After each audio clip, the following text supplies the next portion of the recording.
Assalamualaikum warahmatullahi wabarakatuh. Alhamdulillah, punya surah Al-A'raf. Al-A'raf artinya orang atas pagar. Dalam surah ini diceritakan ada golongan atas pagar. Di akhirat nanti ada golongan masuk syurga, adalah neraka, dan ada golongan yang tak masuk syurga, neraka duduk atas pagar.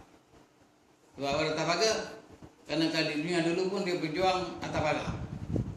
Orang atas pagar ni belah sana tak masuk, belah tak masuk, dia tak cukup dia amalan untuk berjihad dan beramal. Maka dia lebih bersifat kepada spokesman, cakap dia. Kurang amalannya. Di hari akhirat dia masuk dalam golongan atas pagar. Ini dah cerita dalam surah Al-A'raf. Dalam surah Al-A'raf ini sebenarnya menceritakan tentang istilah tema yang utamanya tentang khulafa, kepimpinan daripada orang yang bukan Islam. Diberi gelar juga khulafa, pemimpin. Mereka terdiri daripada pemimpin selepas pada zaman Nabi Nuh alaihissalam. Semasa zaman Nabi Nuh itu adalah melaksanakan Islam, jadi khalifah Islam.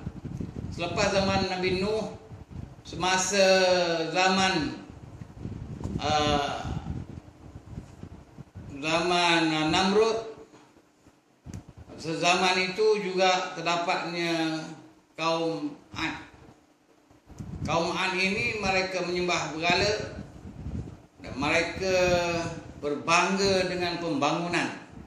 Sedangkan mereka tidak menjadi pemimpin, tapi pemimpin yang bukanlah pemimpin Islam.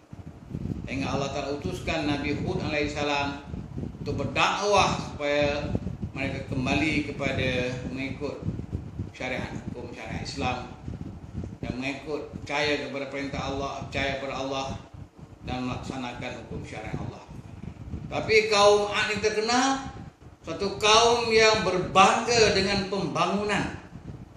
Akhirnya Allah telah hancurkan kaum Ad ini dengan pembangunan dan manusianya sekali dicampak ke dalam laut, berlakunya tsunami.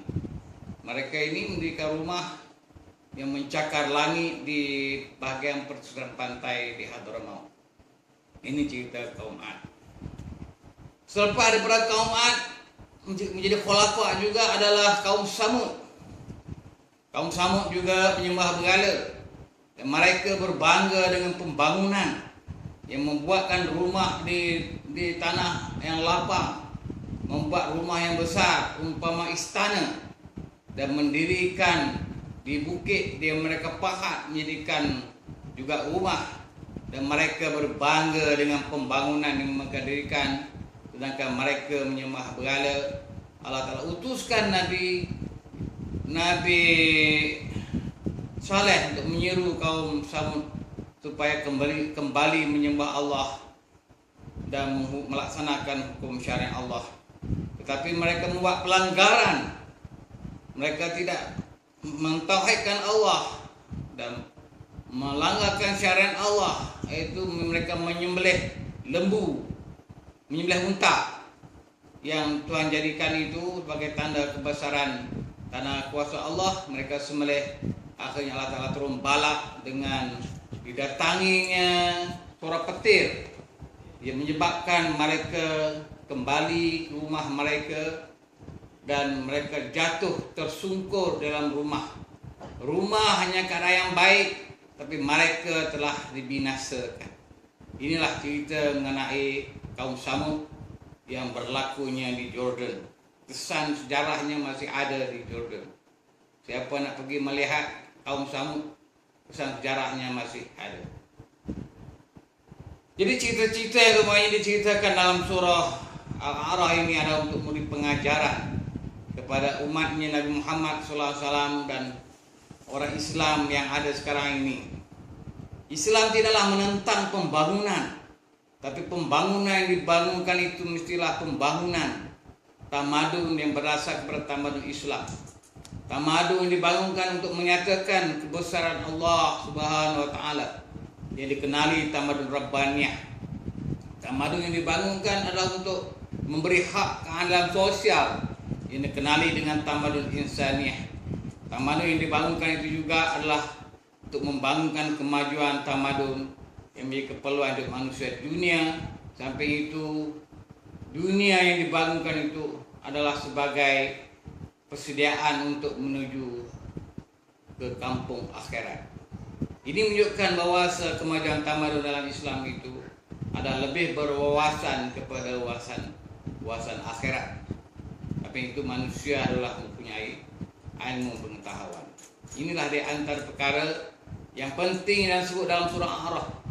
Dalam surah A'raf ini juga menceritakan kisah para nabi dan rasul yang terdahulu dalam menyampaikan surah dakwah, masuk daripada Nabi Adam yang berhadapan dengan syaitan yang menggoda Nabi Adam, dan juga anak cucunya adalah untuk mempengaruhi manusia itu mengikut pengaruh syaitan.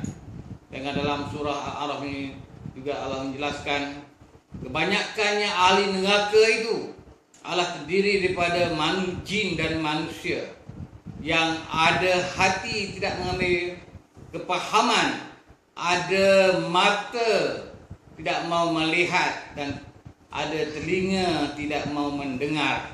Mereka adalah umpama haiwan dan lebih dahsyat daripada haiwan lagi yang melakukan kejahatan dan kerusakan di dunia. Ini disebut dalam surah A'raf.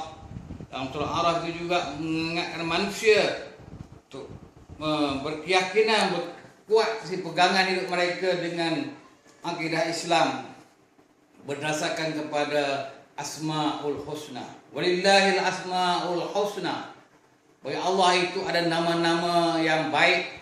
Hendaklah kamu menyebut di antara nama Allah itu, yang 99 nama itu adalah untuk menjelaskan tentang nama Allah dan juga sifat Allah. Supaya manusia itu mempunyai keyakinan tentang ajaran agama. Kita tidaklah membaca ke Asmaul Husna ini 99 nama jadi panjang.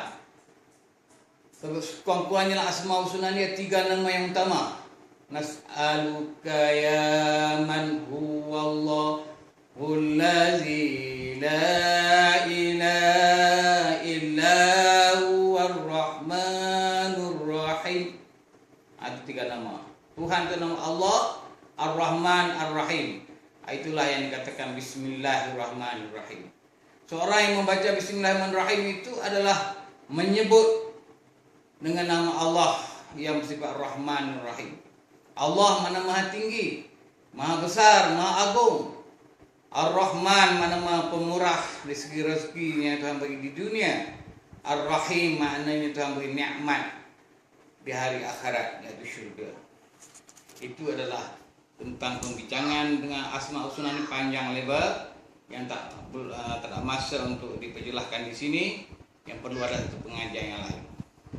Dan seterusnya dalam surah Al-A'raf ini Allah mengingatkan pada orang Islam, kepada orang mukmin, inna waliyallahu alladzina amanu wa amilus shalihat. Sungguhnya wali Allah itu, pemimpin Allah itu adalah terdiri pada orang-orang yang beriman dan beramal soleh. Itu saja. Pemimpin Allah di dunia ini sebenarnya terdiri pada orang beriman, layak untuk dilantik menjadi pemimpin, dan mereka adalah terkenal seorang yang beramal soleh. Amal soleh itu amal baik, sampai mengikut ajaran dalam agama Islam. Ini perintah oleh Allah Subhanahu wa taala. Itulah ajaran Islam yang harus menjadi pegangan dalam perjuangan.